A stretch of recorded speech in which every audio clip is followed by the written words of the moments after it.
no, que estamos hablando de que era un sinvergüenza y que Jesús me quería, daba la cara por mí. Entonces, claro, cambió totalmente todo. Y en la esperanza y en la súplica, Él actúa, se tira del cielo, baja por cada uno de nosotros.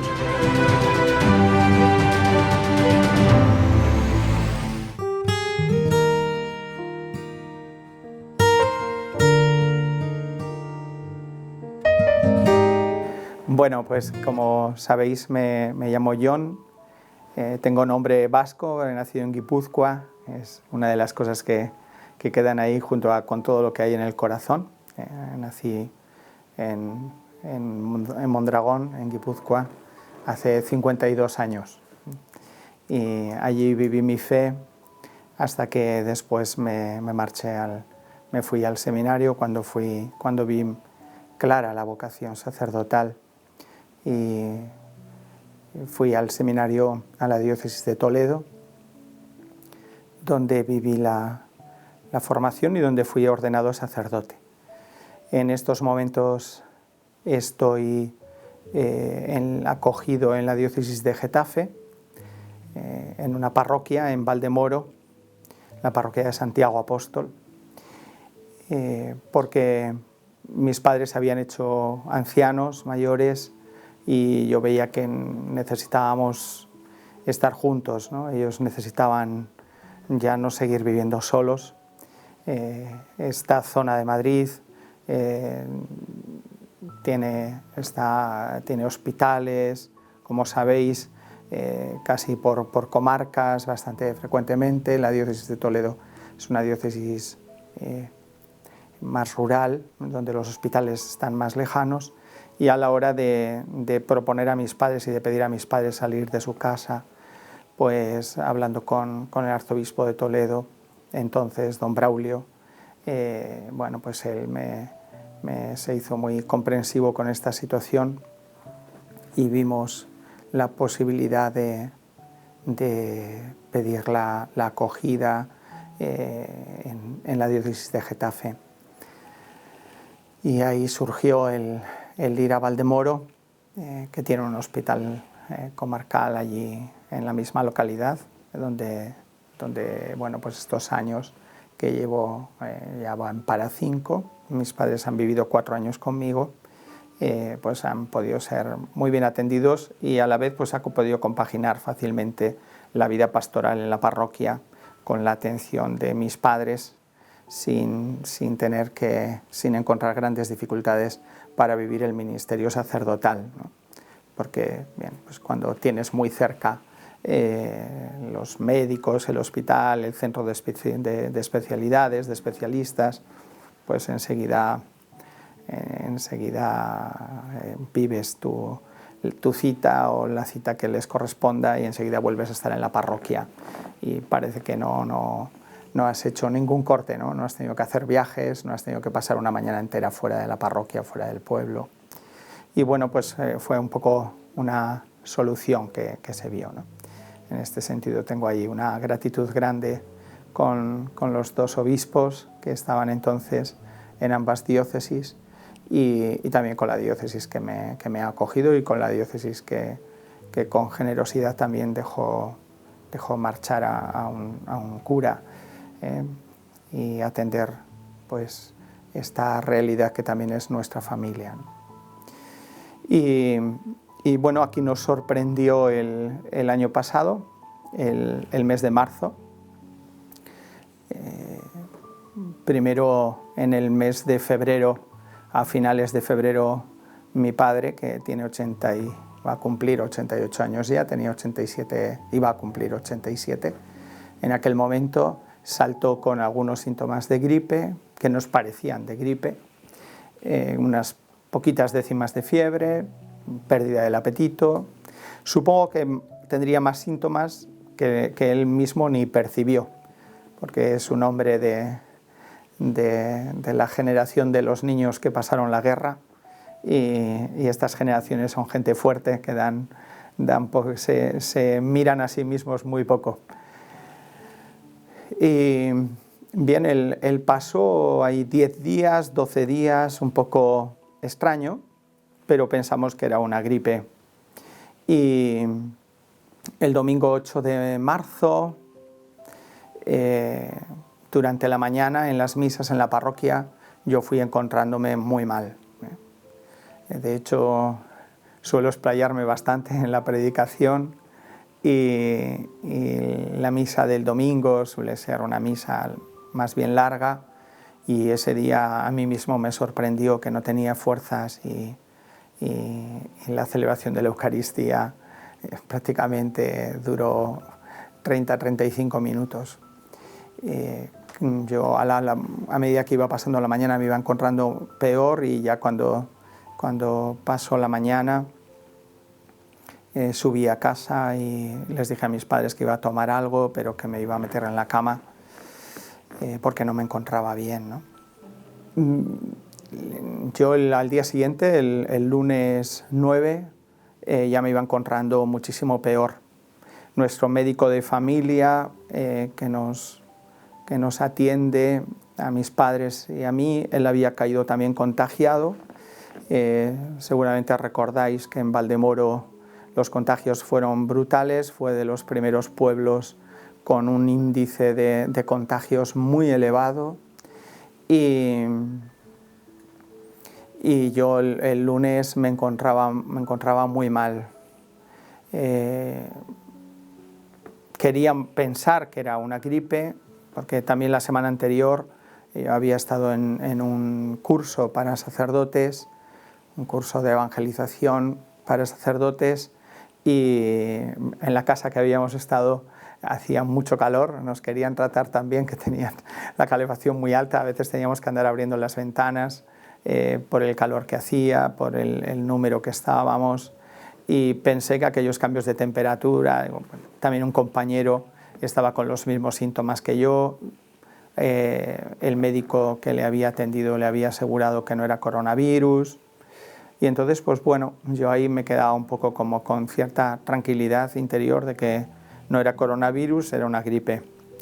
Y ese mismo lunes empezó mi madre también con los síntomas. Mi padre ya llevaba bien 3 días o 4, y empezó mi madre también con síntomas al principio como de gripe.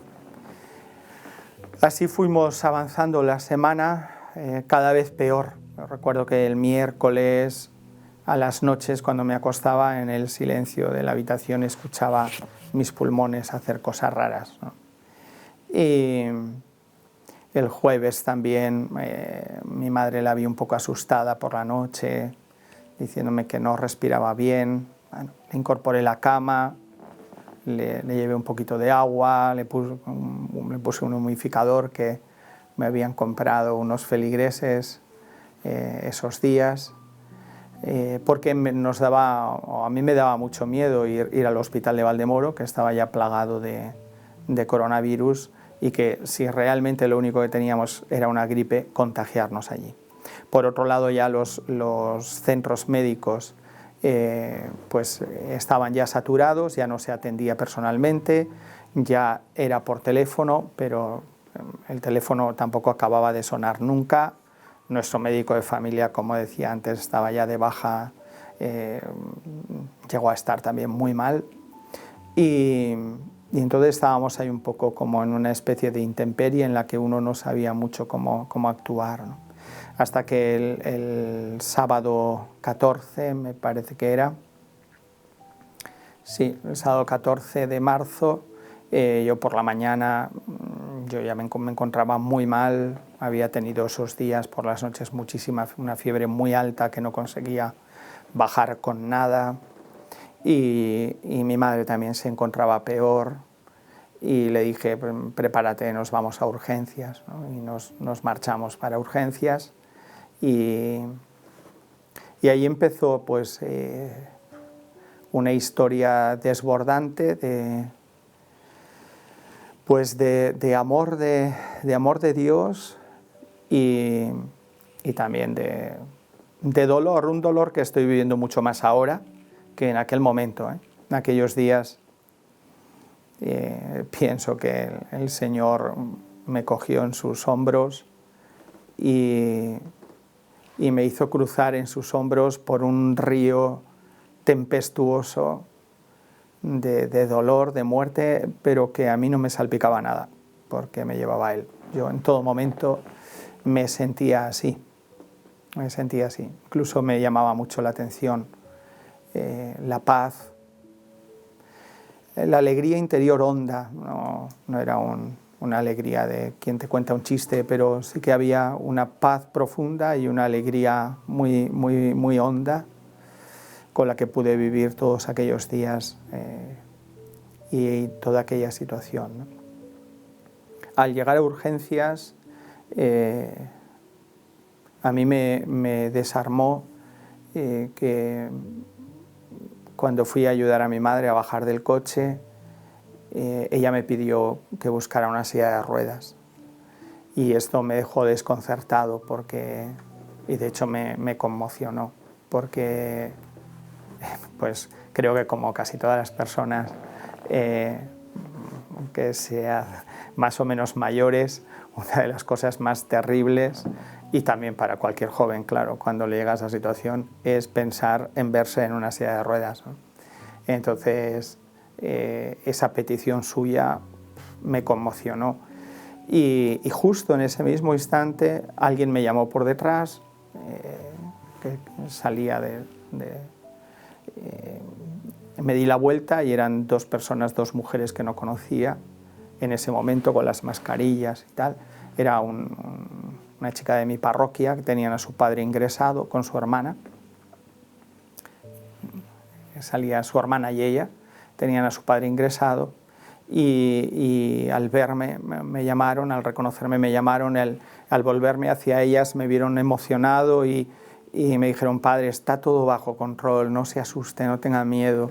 En el hospital, en estos 8 o 10 días que llevábamos ya de fuerte nivel de contagios, se nota mucho que han ido cogiendo el pulso a la situación, los sanitarios están siendo tremendos en su trabajo y ellos habían visto en los días que llevaban, ellas habían visto en los días que llevaban con su padre hospitalizado, esa evolución, ¿no? Como que habían ido los sanitarios logrando poner un poco de orden en todo aquel caos y llevando las cosas, pudiendo coger ellos más las riendas de la situación. Y esto, esas palabras como tan simples, y esa anécdota quizá aparentemente tan humana, sin embargo yo creo que fueron unas palabras claves a través de las que entró en mi corazón la confianza. Una confianza que podía ser, que era más bien de índole puramente humano y profesional en el hospital, en los sanitarios, pero a través de la que yo creo que fue como la grieta, yo así lo he percibido, como la grieta por la que también el Señor se coló para ir entrando a desarrollar una confianza y una paz y una serenidad grandes. Yo ya no volví a ver más a mi madre, en un rato se la llevaron, por allí apareció providencialmente una camillera, no me sale ahora el nombre, que es una mamá a la que yo había acompañado hace 2 años, hacía 2 años o 3 quizá ya, en la muerte de su hijo con un problema de adicciones, y fue ella la que apareció, la que le tocó aparecer allí a ayudar a los que llegaban. Ella se llevó a mi madre en la silla de ruedas y yo ya pasé un tiempo largo sin saber más de ella en urgencias, ¿no? Después de unas primeras pruebas me llevaron a un box en urgencias, yo solo, y bueno, pues fue un momento, yo había buscado y había intentado buscar dónde estaba mi madre, en qué box estaba mi madre, había ido a verla, un poco como el que va metiéndose donde seguramente en algún momento alguien le pueda decir usted dónde va, pero bueno, corrí la puerta, le vi que estaba dormida y la dejé, me quedé un poco tranquilo. Y ahí llegó un momento como muy solemne para los que nunca hemos estado enfermos y nunca hemos estado en un hospital, que es cuando alguien te dice que te desnudes, que te pongas el camisón del hospital y que te tumbes en una camilla, ¿no? En una cama de hospital. Y tengo que dar muchas gracias al Señor porque en aquel momento ese desprendimiento de todo lo que significa pues desnudarte y quedarte como con el camisón del hospital, es decir, como en una situación como de indigencia, él ya comenzó a actuar con mucha luz, ¿no? Para mí, de darme cuenta que llegaba un momento importante de mi vida, que era el reafirmar todo lo que espiritualmente siempre había querido vivir, que era el don verdadero de tu persona al Señor, ¿no? A Jesucristo.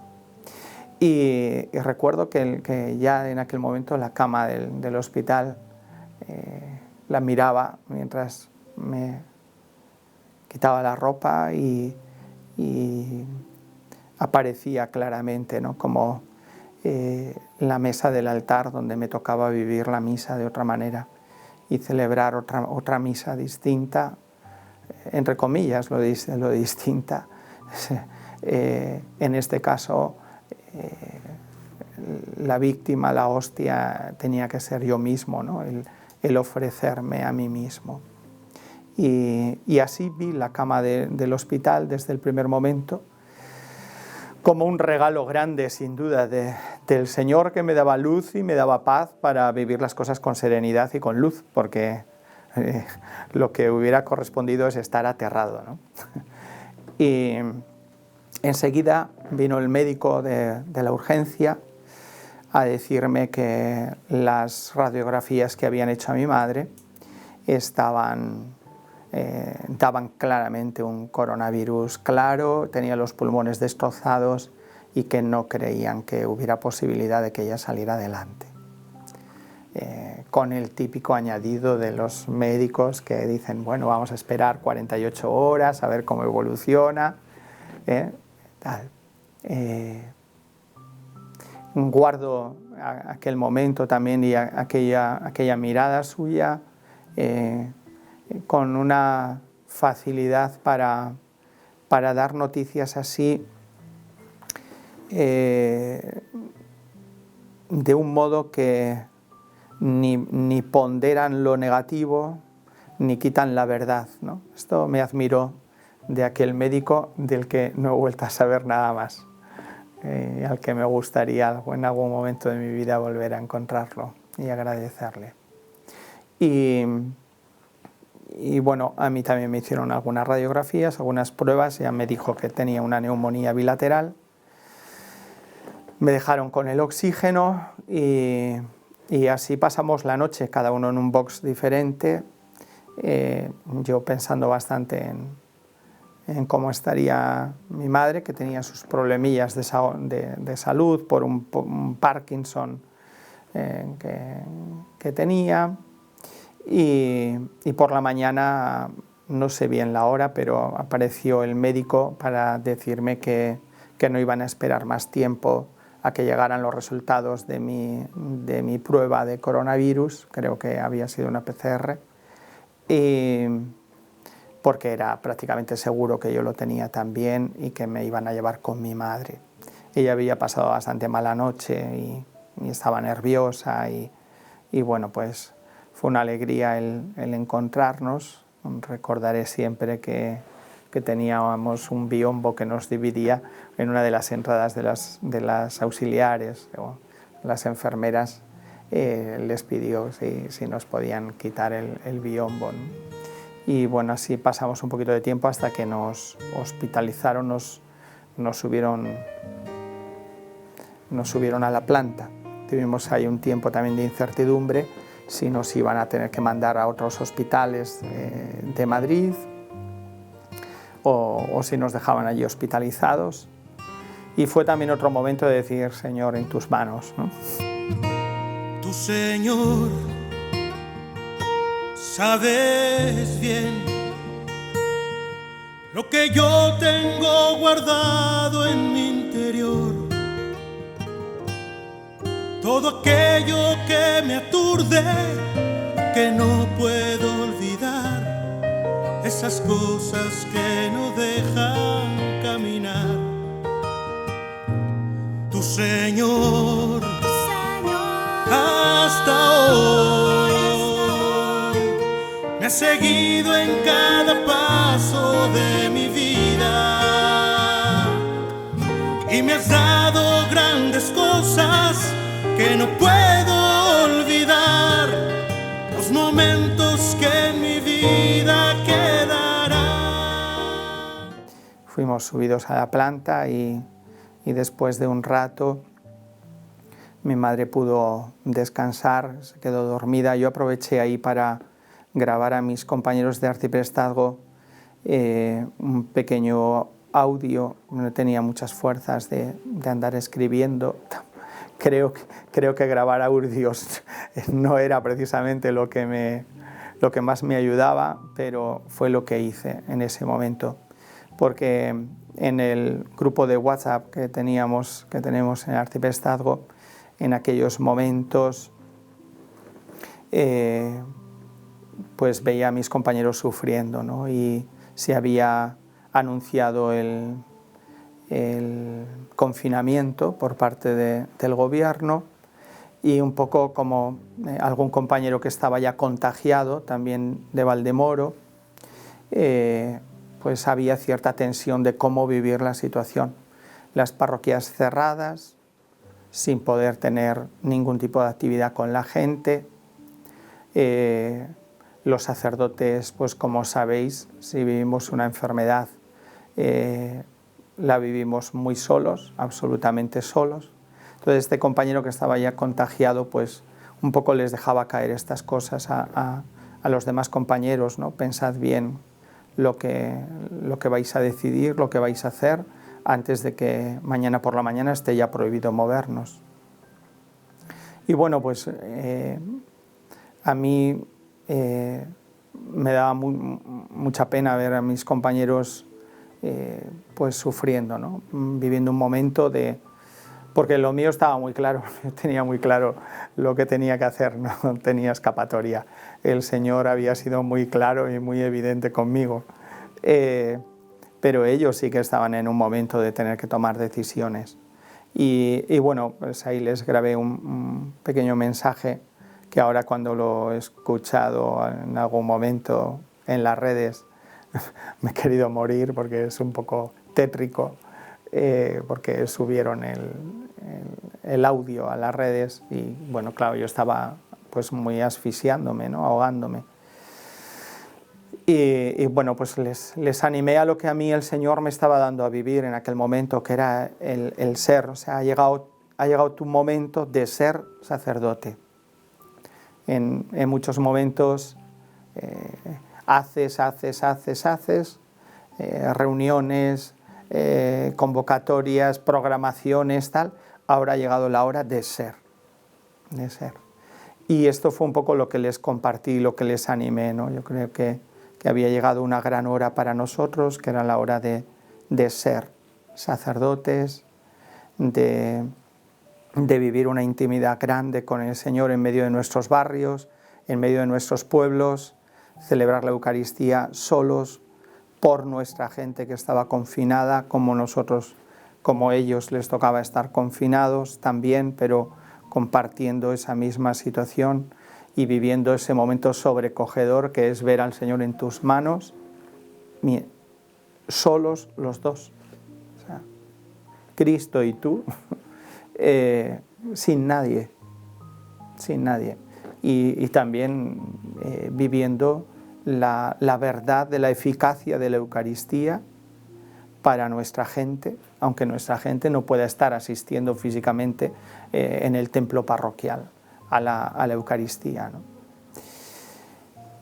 Igual que también como un momento muy grande de renovar nuestra unión con Jesucristo, sacerdote y la ofrenda de nuestra vida, estando en medio de los nuestros, aunque cada uno tuviéramos que estar en nuestra casa, sin relación con nadie, ¿no?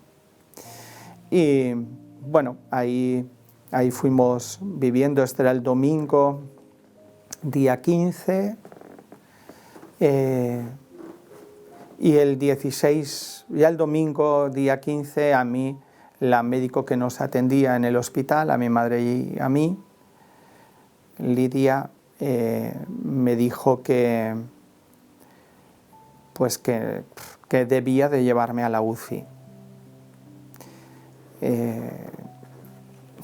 que aguantaba un poco por el estado de mi madre y porque pues a ella, gracias a Dios, con un corazón humano, le costaba sacarme de la habitación con el estado de salud de mi madre, sabiendo que mi madre iba a morir, pero que si seguía así me iba a tener que llevar a la UCI. Y el lunes por la mañana, en cuanto vino a vernos, al escultarme, su mirada fue todo un poema y ya me dijo muy seria: John, te tengo que llevar a la UCI. Con mucha humanidad, que nunca olvidaré, porque la situación en los hospitales y en el hospital en esos momentos era tremenda, de trabajo, de intensidad, de nervios, con mucha delicadeza. Me trajo a la neumóloga de la UCI, que se iba a encargar del seguimiento mío, para presentármela. La doctora también me dijo, ¿no? Yo se lo voy a explicar a tu madre. Mi madre estaba al lado, estaba en la cama de mi izquierda oyéndolo todo, o sea que, pero bueno, tuvo esa delicadeza también de sentarse en su cama y explicarle que me tenía que llevar a la UCI. Y así fue todo mucho más rápido de lo que yo esperaba. Entonces no me dio tiempo mucho ni de reaccionar, ¿no? También es verdad que yo estaba mal y supongo que la falta de oxígeno pues también te pasa factura, ¿no? Pero ese ha sido un dolor que he llevado, que todavía me cuesta un poco digerir, porque llegaron los camilleros para llevarme a la UCI y quizá también yo no me creía que mi madre iba a morir muy rápido y pensaba que yo volvería de la UCI y estaría con ella de nuevo, ¿no? Entonces pues yo no le dije nada, ¿no? Y cuando me sacaban de la habitación, al pasar delante de ella estaba, como nos tenían a todos con las neumonías, incorporados, sentados, con el cabecero de la cama levantado, y pudimos tocarnos con las manos, con las puntas de los dedos. Ella me miró, nos miramos y ella me dijo: ya no nos vemos más. Y ahí yo desaparecí. Vamos, desaparecí, me llevaron, ¿no? Pero yo me quedé totalmente bloqueado. Ese silencio sí que me ha perseguido, ¿no? Sí que me ha perseguido y me ha costado, y me cuesta todavía digerirlo. Pero desaparecí, me sacaron y me llevaron a la UCI y no me dio tiempo de reaccionar a nada más, ni de decir una palabra. Y en cuanto estaban colocando bien mi cama, aparcando bien mi cama en la UCI, que la UCI en la que yo estuve no era la UCI del hospital, allí tenían a la gente que estaba entubada, sedada y entubada, y en lo que es el hospital de día y en el gimnasio de rehabilitación habían hecho como 2 pre-UCIs para los que necesitábamos una mayor asistencia, pero no llegábamos a estar entubados y sedados, y es a la que a mí me llevaron al hospital de día. No sé ni cuántas camas había allí, estábamos mucha gente, y recuerdo que mientras me aparcaban, un poco con la impresión de de la separación de mi madre, yo le dije a la Virgen, ¿no? O sea, te ofrezco y te entrego la vida de mi madre. Esta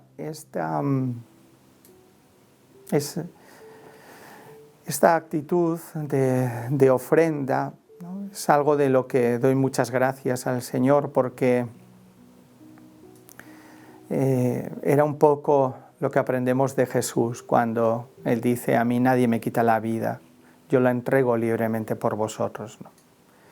Y esto es algo que he tenido la gran suerte de aprender de un gran sacerdote, de un venerable y santo padre jesuita que fue director del Apostolado de la Oración en España, director nacional del Apostolado de la Oración en España, el padre Mendizábal, al que quiero mucho y que creo que me ha dado a vivir, a cómo vivir, ¿no? Esos días con una luz clara de lo que tenía que hacer y de lo que tenía que vivir. Y esto fue lo que me llevó a decir: no, o sea, no estoy dispuesto a que llegue la muerte y me robe a mi madre, ¿no? A mi madre la entrego yo. Yo creo que esto creo que me ha hecho un gran bien. Creo que me ha hecho un gran bien. No me ha quitado el dolor, no me ha quitado momentos de dificultad. Yo suelo decir que ¿cómo estás viviendo todo esto? Pues como un libro que lo abres y ves 2 páginas y unas veces ves solamente las situaciones humanas que más te duelen, de cómo han sido las cosas, pero inmediatamente, y esto le doy muchas gracias al Señor, veo también la otra página, ¿no? Como los caminos del Señor, el amor grande de Dios, de Jesucristo, en esos momentos durante esos días. Entonces, nunca la dificultad, lo tétrico que ha sido todo, lo difícil, lo duro que ha sido todo, llega a vencer, porque está ahí la otra página también abierta y he visto muchas señales que no puedo negar, las tengo que asumir porque han sido muy palpables, ¿no? De la presencia del Señor y del camino del Señor durante esos días. Entonces, pues bueno, mientras me aparcaban yo ya estaba un poco en esa situación, ¿no? en esa actitud. Y ahí fueron unos días de los que doy muchas gracias a Dios. De hecho, aunque tuviera la oportunidad de retroceder, no quisiera que esos días no estuvieran en mi vida. No tanto el tema de la muerte de mi madre, pero lo que yo viví y mi propia situación de enfermedad, pues no tanto, ¿no?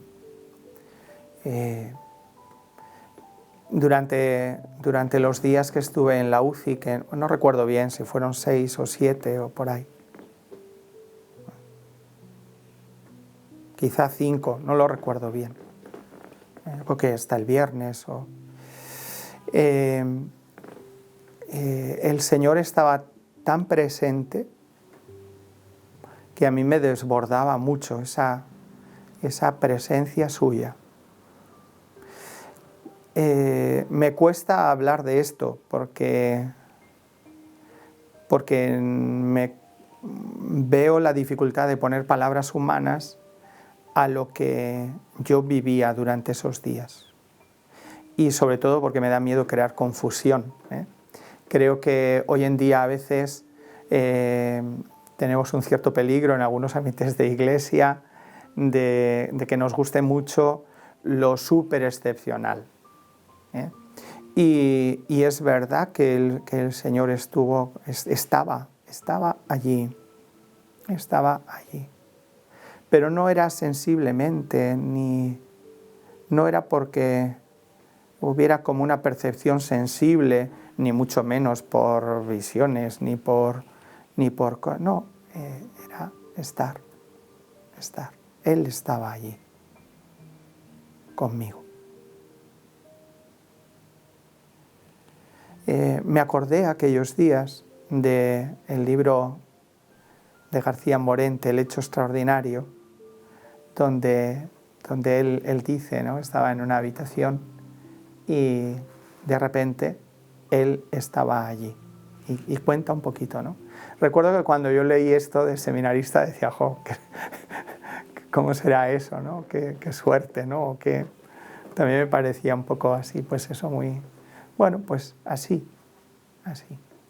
Él estaba allí, con su presencia, con su paz,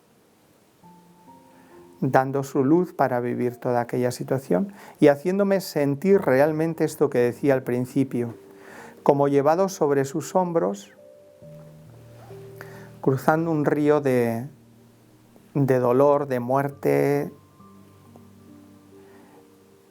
pero que me hacía sentir como que nada me salpicaba. Es verdad que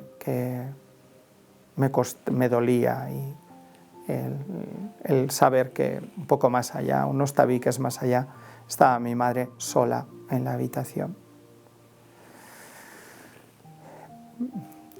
Pero todo esto no quitaba de esa paz profunda y de esa presencia del Señor. Durante esos días hubo acciones como muy evidentes de la acción y la presencia materna de la Virgen. De hecho, pues el rosario era como mi gran máquina de oxígeno, ¿no? Continua, porque prácticamente todo el día estaba con el rosario en las manos, un rosario que quiero mucho además por varias cosas y varios recuerdos.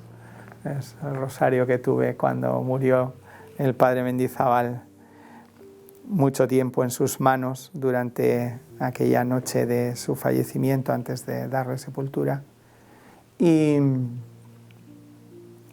a las noches lo ataba en la verja de la cama porque no quería perderlo o se me llevaban a la otra UCI, pero no quería, pero estaba prácticamente todo el día, ¿no? Fue una fuente de intercesión continua, porque también esto era una luz muy evidente durante aquellos días. Daba muchas gracias de ser sacerdote y de estar allí como uno más entre todos los enfermos. El hospital en esos días era una sucursal del dolor y de la muerte. Se moría tanta gente. Y despertarte en la madrugada, eso me impresionaba mucho, ¿no? Despertarte en la madrugada y pensar en los que durante esa noche estaban muriendo a tu alrededor, me llevaba también mucho a levantar la mano, invocar el Espíritu Santo y pronunciar las palabras impresionantes siempre de la absolución sacramental, pidiendo al Señor que tuviera misericordia con nosotros, que tuviera misericordia con ellos, ¿no? Y ser sacerdote para los enfermos que estaban muriendo solos en sus habitaciones, pero que seguro que tantos de ellos habían tenido actitudes de apertura de sus corazones al amor de Dios, a la presencia, a la compañía de Dios en aquellos últimos momentos de su vida, era algo muy grande, del que doy muchas gracias. A mí mismo me impresionaba ver el brazo con las vías levantado porque lo hacía. Digo, bueno, si me ven alguno de los sanitarios va a pensar que he perdido la cabeza, pero sí, me ayudaba y doy muchas gracias el haber sido sacerdote en aquella situación, ¿no? Y el eco continuo en el corazón eran las palabras de Jesús de la consagración, ¿no? Tomad, comed, es mi cuerpo, se entrega por vosotros. Para un sacerdote estar mal y poder estar en el altar de la cama del hospital,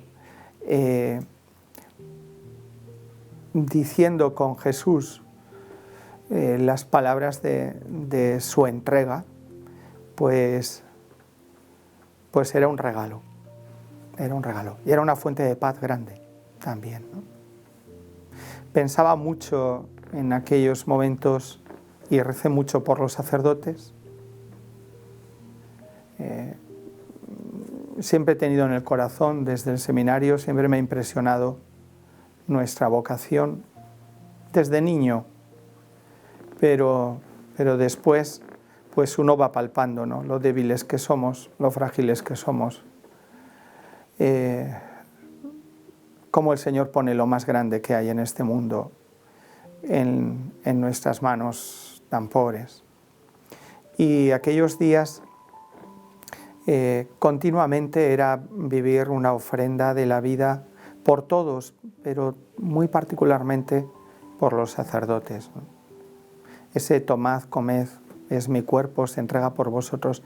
Padre, yo por ellos me consagro, conságralos en la verdad. Estaba permanentemente en el corazón, ¿no?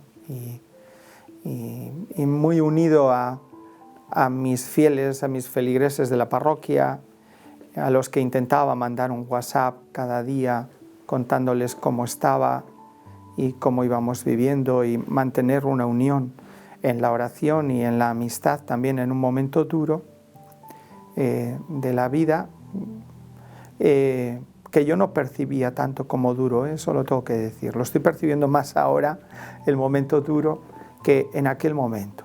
En aquel momento a mí el Señor me tenía un poco flotando en sus hombros.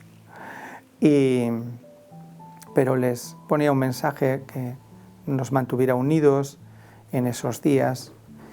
Creo que es importante que muchas veces con los fieles, con la comunidad eclesial, el sacerdote permanece un poco hermético, sin compartir, quizá también deba ser así, los sufrimientos que llevamos en nuestro corazón, pero esos días, pues el sufrimiento que había en el corazón se podía compartir tranquilamente, ¿no? Pensaba mucho en tantas familias que iban a quedar destrozadas de esos días, de lo que iba a estar ocurriendo en las familias, tantas muertes, miedos, y me parecía y me sentía que era un don poder vivirlo desde dentro para después poder acompañar a quienes lo han vivido desde dentro. El hecho también quizá de venir aquí, de dejarme grabar y de contar todo esto, tiene también un poco que ver con eso. El lunes vino la médico de la planta a traerme este trocito de papel con la Virgen impresa y roto de un calendario, y que por detrás tiene escrito por mi madre: ¿cómo estás? Te quiero. Y me venía también a decirme que mi madre quería llamar a mi padre y a mi hermano para despedirse de ellos. Yo no entendí mucho si era que como que mi madre le había dicho que me dijera a mí a ver qué me parecía o no sé, pero ahí pude escribirle unas líneas. Claro, cuando vi la Virgen y cuando vi lo que había escrito por detrás, me revolvió todo, ¿no? Especialmente también porque a mi madre le había costado mucho mi vocación sacerdotal. Para ella fue, por bastantes circunstancias que tienen que ver con su vida, un paso y una aceptación difícil. Prácticamente algo que llevaba todavía atragantado. Y que en ese momento ella me mandara una estampa de la Virgen y en ella unas palabras que luego han terminado siendo lo último que tengo de ella, pues me pareció más que significativo, porque era también un poco como dar un paso de me rindo, acepto, ¿no? Y me pareció muy, muy conmovedor. Le pude escribir unas líneas con un papel que la doctora tuvo la delicadeza de buscar en el control de enfermería, y pude escribir como pude unas líneas para ella. Y luego el martes la doctora ya vino a decirme primero que le habían sedado y a la hora y media a decirme que había fallecido. Cosa también que agradezco mucho, ese vivir en la verdad y no esconder, no tapar. Y bueno, fue un momento pues de emoción, de renovar la ofrenda, de tragar la sorpresa de que a las 24 horas de separarme de ella, ella ya había fallecido. Luego me he dado cuenta que el día 17 de marzo era el día que yo le dije sí al Señor, me voy al seminario. Una cosa que me llamó poderosamente también la atención. Y después de más de un mes en casa, que pude echar mano de la bolsa de sus objetos personales que el hospital le había entregado a mi hermano, me encontré con este cojincito con la Virgen que alguien había llevado en el hospital de Valdemoro a los enfermos, había hecho llegar a los enfermos. Y a mi madre le tocó con la Virgen, y estaba en su cama cuando ella expiró. Entonces pues lo guardo también con mucho cariño, ¿no? Y ha sido como otro pequeño signo de la respuesta de la Virgen, ¿no? También que tiene que ver creo que tiene que ver con la ofrenda de la vida hecha por mi parte también para ella, ¿no? Mi madre también, bueno, con la Virgen ha tenido siempre su historia de amor y de compañía y de oración. Entonces, esto fue muy, muy hermoso, ¿no? El domingo, antes de separarnos, el lunes nos habían dado la unción a los dos juntos, un compañero que lograba poder entrar hasta las zonas de los enfermos de UCI, arriesgando mucho, porque los medios aquellos días eran muy pobres. O sea, son días, estoy hablando de días en los que los mismos sanitarios se tiraban 20 y tantos días con la misma mascarilla quirúrgica. O que habían comprado las viseras estas que vemos ahora, las caretas estas de plástico, en las ferreterías de las que se usan para trabajar con las desbrozadoras. Y bien, se fue pues un momento, como podéis imaginar, fuerte, ¿no? Mientras tanto, iban llegando mucha comunión de oración. De hecho, yo estaba un poco desconcertado porque, aunque el móvil me cansaba, pero de vez en cuando lo abría para rezar la liturgia de las horas o para enviar algún mensaje, bueno, todas las mañanas llamaba a mi padre, que estaba solo en la casa parroquial. A él le habían logrado hacer la prueba en casa y había dado positivo, con lo cual nadie podía entrar a hacer nada con él. Con sus 87 años estaba allí solo. Yo le llamaba todos los días a él y a mi obispo, ¿no? al obispo de la diócesis, para que decirles, pues, al obispo con un poco de humor por las mañanas, muy temprano. Normalmente le mandaba un audio y decía, pues, estoy vivo, sigo vivo todavía, porque yo tenía aquellos días la permanente amenaza, entre comillas, ¿no?, de los médicos de que en cualquier momento tenían que entubarme y sedarme.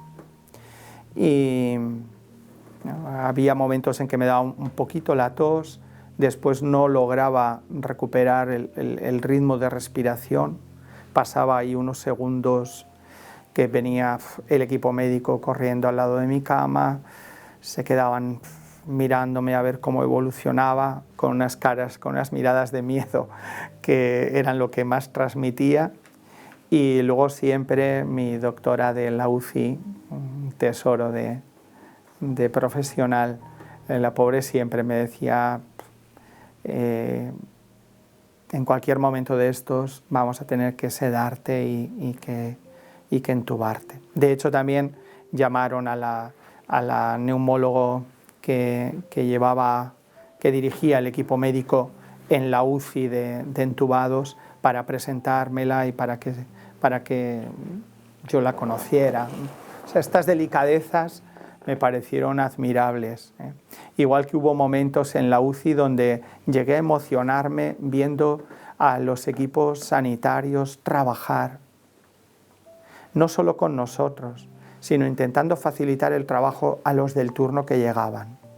Les oías pues, sus comentarios, estaban todavía montando estanterías en la UCI provisional se habían ingeniado donde yo estaba, y no me olvidaré una tarde-noche colocando las cosas que les mandaban desde la farmacia del hospital, en la estantería que habían montado, tomaban distancia, miraban, sí, no, pues así se ve bien, es que si no se lo dejamos así, los del turno siguiente no lo van a encontrar. Me parecía muy bonito, porque normalmente no estamos acostumbrados a ser tan solidarios en el ambiente profesional unos con otros. Y me parecía muy hermoso ver aquellos días el nivel humano y profesional que había, ¿no? Y bueno, ahí fueron pasando un poquito esos días, yo me iba sosteniendo y luego la mejoría fue bastante rápida, ¿eh? Una vez que pasé de estar un poco estancado a empezar a mejorar, yo creo que fui mejorando bastante bien. Pero ahí durante los días de la UCI la situación era importante. Bueno, yo creo que la gente que le ocurre, pues claro, sabe que puedes entender su lenguaje o sus sentimientos, ¿no? Ha habido alguna familia de la parroquia en este tiempo que han estado contagiados todos, que han pasado mucho miedo, no han llegado a estar hospitalizados, pero han pasado mucho miedo, y alguna otra familia también conocida, familias jóvenes que este tiempo después de Navidad han estado también mal. Yo veo que tienes como una autoridad de confianza con ellos, ¿no? Para atreverte a darles una palabra de luz, para atreverte a pedirles, pues cuidad esto, o ten cuidado, te va a pasar esto otro seguramente, no te asustes, no. Bien, o sea que también un poco para estar al lado, para estar cercano, ¿no? Yo aprendí de lo que nos machacó este gran sacerdote del que hablaba antes, machacar en el sentido de repetirnos muchas veces cuando éramos seminaristas y sacerdotes en ejercicios espirituales. Él nos decía mucho, cuando os acercáis a alguien que sufre, tened en cuenta que no está para catequesis, no está para consideraciones piadosas. Es momento de estar a su lado y callar. Entonces, esto es algo que he procurado vivir siempre y que ahora también pues me he dado cuenta cuando lo estamos pasando mal. Uno no está para que le vengan dando sermoncitos, sino que uno necesita pues la cercanía y la oración y la intercesión.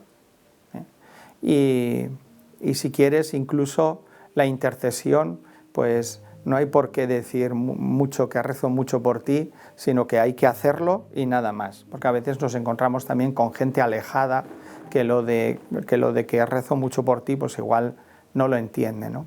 Pero sí el estar cercanos, el estar cercano.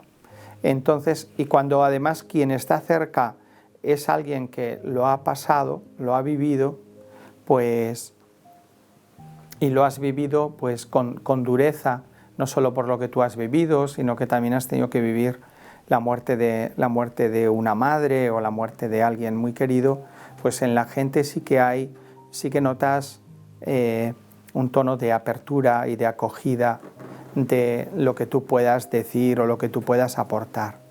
Pero creo que es un momento mucho más de escucha que de palabras.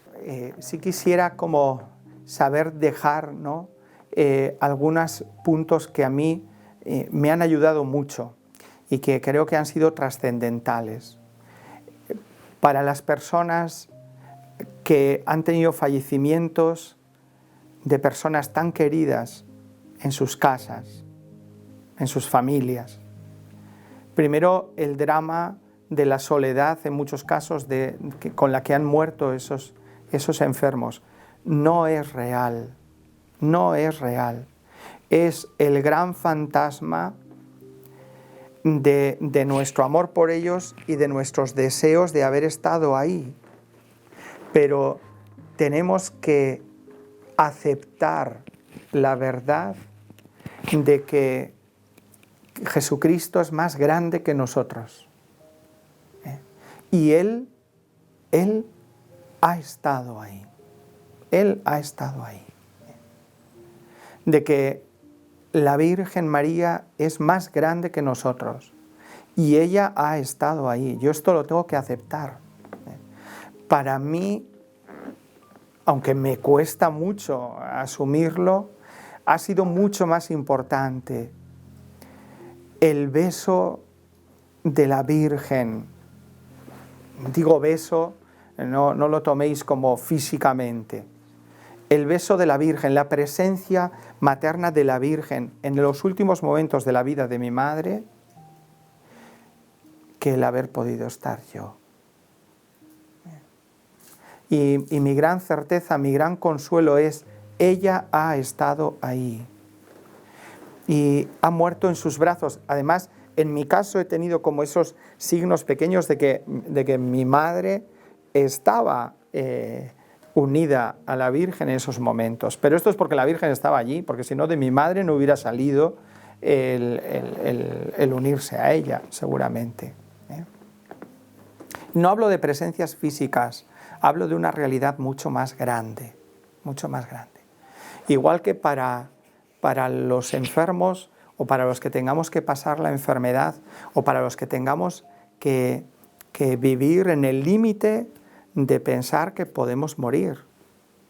Yo lo que he visto, lo que he vivido es que Dios no nos trata nunca como merecen nuestros pecados. Y yo me he sentido tratado así. O sea, quienes me conocen y me puedan oír hablar en cumbres místicas, dirían, bueno, o sea, ¿qué se está inventando o a quién pretende engañar? Pero es que es así. A mí, yo lo que he visto es que el Señor no me ha tratado como me merezco. El Señor ha estado muy grande, muy lleno de amor.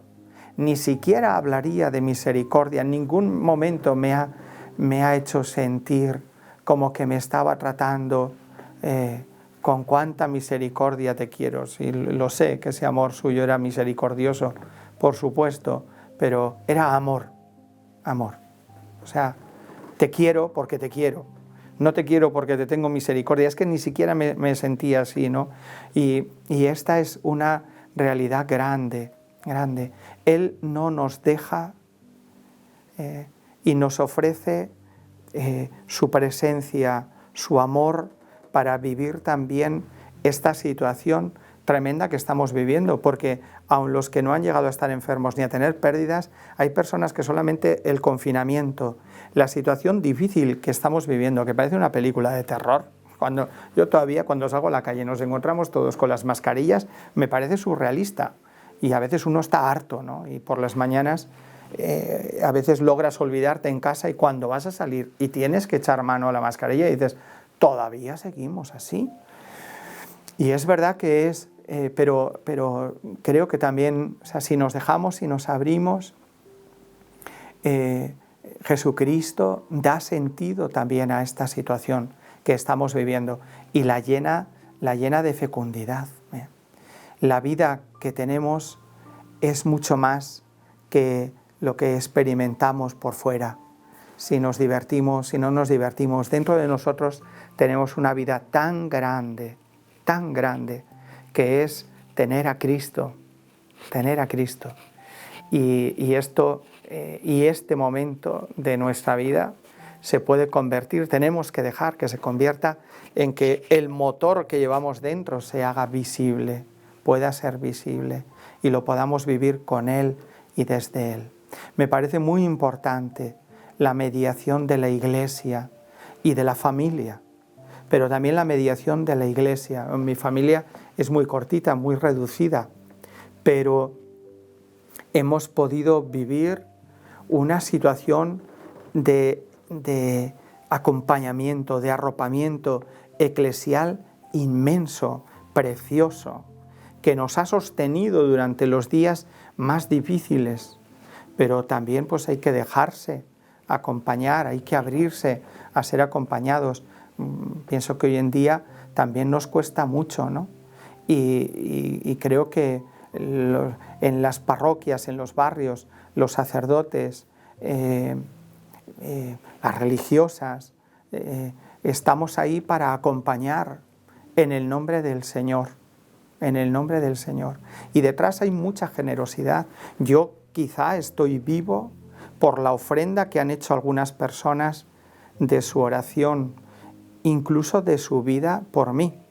Hay una religiosa a la que yo quería mucho y ella también me tenía un inmenso afecto, que estamos convencidos en su comunidad y yo, conociéndola, que cuando se enteró que yo estaba enfermo, ella se fue a la capilla de casa y le dijo al Señor: Señor, llévame a mí.